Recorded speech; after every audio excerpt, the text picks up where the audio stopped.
আসসালামু আলাইকুম সবাইকে। যারা পিঠা বানাতে একেবারেই পারেন না তাদের জন্য আজকের রেসিপিটি। আপনারা বিশ্বাস করতে পারবেন না যে ভাতের মাড় দিয়ে এত সুন্দর চিতই পিঠা তৈরি করা যায়। আর এই পিঠাগুলো দেখতে কিন্তু খুবই সুন্দর হয়েছে মাশাল্লাহ। তো আপনারা দেখতেই পাচ্ছেন যে পিঠাগুলো দেখতে ঠিক কতটা সুন্দর হয়েছে। তো পিঠাগুলো তৈরি করার জন্য আমি এখানে প্রথমে নিয়েছি ভাতের মাড়। আর ভাতের মাড়টা কিন্তু অবশ্যই গরম হতে হবে। আর ভাতের মাড়টা আমি চালের গুঁড়ার মধ্যে ঢেলে দিচ্ছি, আর অল্প অল্প করে ঢেলে দেব।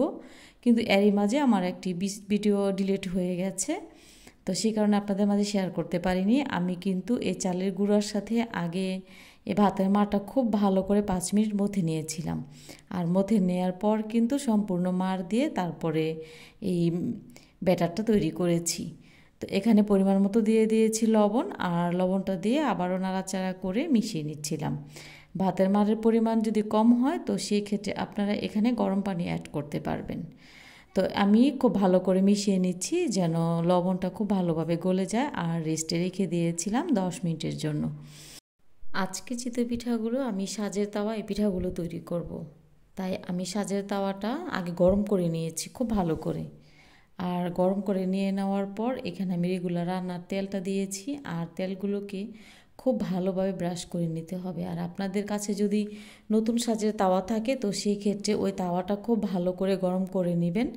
আর গরম করে নিয়ে তেলটা ওই পর্যায়ে কিন্তু 2বার মাখাতে হবে, আর 2বার ভালো করে মুছে নিতে হবে।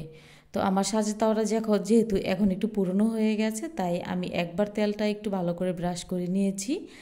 আর ব্রাশ করে নেওয়ার পর কিন্তু একটু ভালো করে একটি ভিজা ন্যাকড়া দিয়ে খুব ভালো করে মুছে নিয়েছি। আর মুছে নেওয়ার পর এখন আমি পিঠাটা তৈরি করব। এই সাজের তাওয়ায় এই পিঠাটা কিন্তু খুবই ভালো হয়। আর এই পিঠাটা যদি আপনারা এইভাবে তৈরি করে ভিজা পিঠা তৈরি করেন সেই ক্ষেত্রে পিঠাগুলো কিন্তু অনেক বেশি সুন্দর হবে। আর এই চিতই পিঠাটা কিন্তু তৈরি করা খুবই সহজ। আর মাশাল্লাহ দেখতেই পাচ্ছেন পিঠাগুলো দেখতে ঠিক কতটা সুন্দর হয়েছে। তো ভাতের মাড় দিয়ে কিন্তু খুব সুন্দর করে পিঠা বানানো যায়। তো আপনারা কিন্তু দেখে বুঝতে পারছেন যে পিঠাগুলো দেখতে মাশাল্লাহ ঠিক কতটা সুন্দর হয়েছে। আর এই পিঠাগুলো কিন্তু একটা পিঠাও কিন্তু নষ্ট হয়নি, সবগুলো পিঠা কিন্তু খুব সুন্দর মতো হয়েছে। আর দেখতেই পাচ্ছেন আপনারা খুব সহজে পিঠাগুলো উঠে আসছে। তো এভাবে করে সবগুলো পিঠা আমি তৈরি করে নিয়েছি। রেসিপি ভালো লাগলে শেয়ার করার অনুরোধ রইল। আর পিঠাগুলো কিন্তু খেতে অনেক ভালো হয়েছে। আর এই পিঠাটা আপনারা যদি ভিজা পিঠা তৈরি করতে চান তাহলে কিন্তু এভাবে পিঠাটা তৈরি করতে পারেন। আর নিচের অংশটা দেখতে পাচ্ছেন, দেখতে ঠিক কতটা সুন্দর হয়েছে।